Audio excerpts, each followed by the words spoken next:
Okay, the three stages to my most confident self. I've come a long way in my own confidence journey.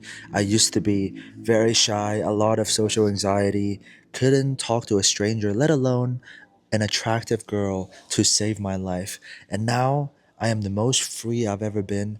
I don't really care as much what other people think. And this was not by accident.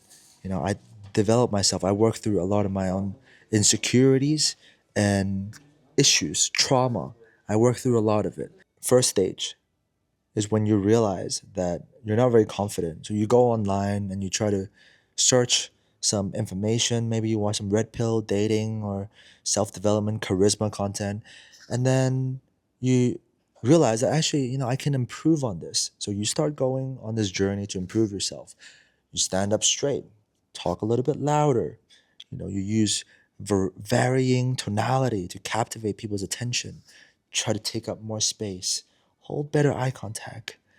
And then once you've gotten a good gauge of this, you then arrive at stage two, where you actually get better feedback from people. People might even tell you, wow, CL, you seem more confident. What happened with you? Like maybe girls are giving you better responses. And it's because, to an extent, all these things work, right? All these body language hacks, tips, mental frame techniques where maybe you assume you're the prize, you make other people qualify to you, right? All these things work, but only to an extent, right? I don't believe you can get to the truly the highest level of confidence as long as you're still in this paradigm. And this paradigm, I mean, you are kind of like a performer. You are button pushing. You're giving the appearance of a confident person, but you're actually gauging how other people are reacting to you. And as long as you gauge, as long as you care, it's gonna give you a lot of fluctuations in your confidence. And I'm talking about this from personal experience. If you know someone, or if you yourself are, if this is your psychology and there's no fluctuation of your confidence, then great, keep doing your thing, man. But for me, when I had this psychology, when I would try to be confident, when I would try to be charismatic, when I would keep score of frames within a conversation, or like who's chasing who has the power, who's more dominant in this group setting. Am I more charismatic? Am I the leader of the group, or is that person? How can I take back power? As long as I was in this paradigm, there was a lot of fluctuation of my confidence.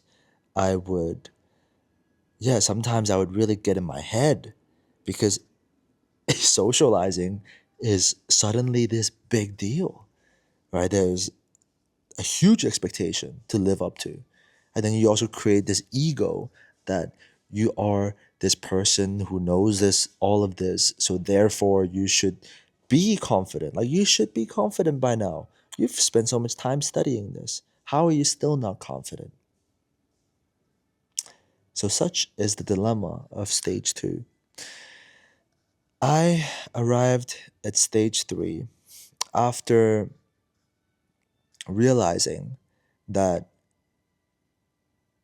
no one's approval, no external factor, no outcome, whether it's you gaining the approval of a very beautiful girl, gaining the approval of a group, a cool guy that you're trying to impress, no external outcome will ever give you the feeling that you're truly seeking, which is this feeling of feeling enough. Why do I say that?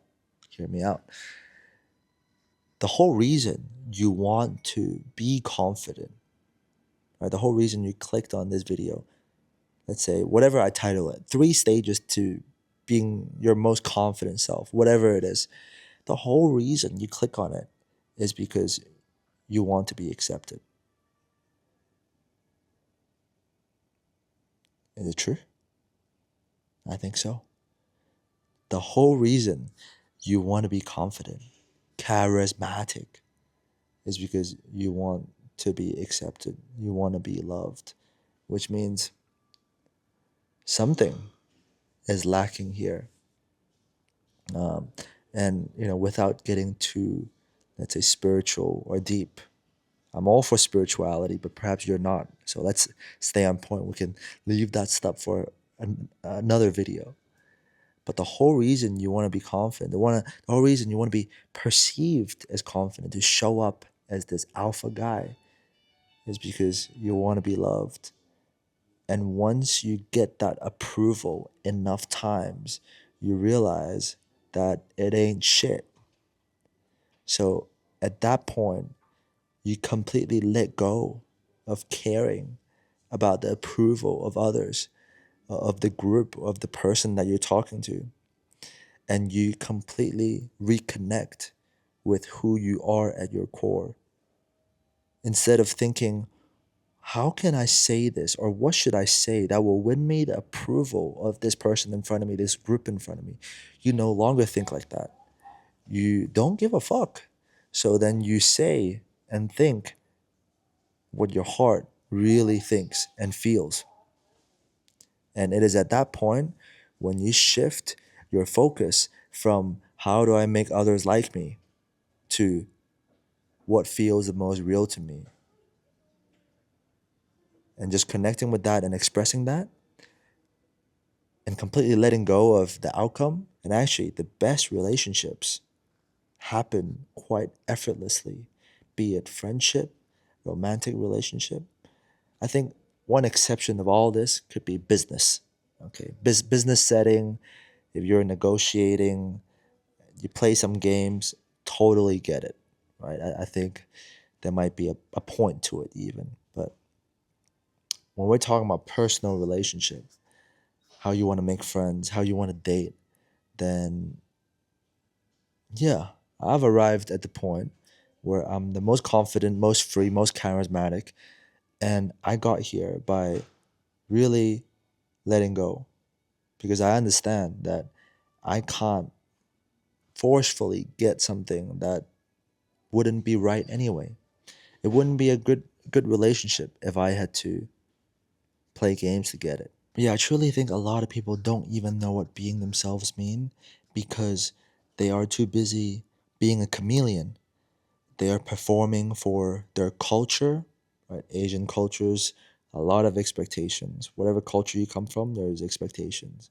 White culture is a little bit better, but some cultures are very suffocating. Culture, what your culture wants, what your parents want, what how you should behave at work, what you think girls want, how you think you should behave in a group. There's just a lot. There's so much that I think over years people become disconnected with who they are at their core. But yeah, for me, only when I totally shifted the focus, the goal of an interaction from impressing these people to how do I show up as the version of me that I would be most proud of? How can I show up authentically, righteously, as a good person that I would be proud of? That is when my confidence no longer fluctuated. Before, when I walk into certain rooms, I would go very quiet because I'm sizing others up. I feel it's a competition. I think I'm not enough because there's something to win and there's something to lose. But now I don't feel that. Not as much anymore. Yeah, sometimes maybe there's that voice, but it is 100 times lighter. And 99.9% of the time, I don't feel it anymore. Whoever I'm talking to, because deep down, I know that no one can give me the feeling of wholeness, which is actually the feeling that I seek when you worry about is this person going to like me? Am I good enough for this person? All these thoughts is a deep yearning to be accepted. So think about all this. Hope you got something out of it.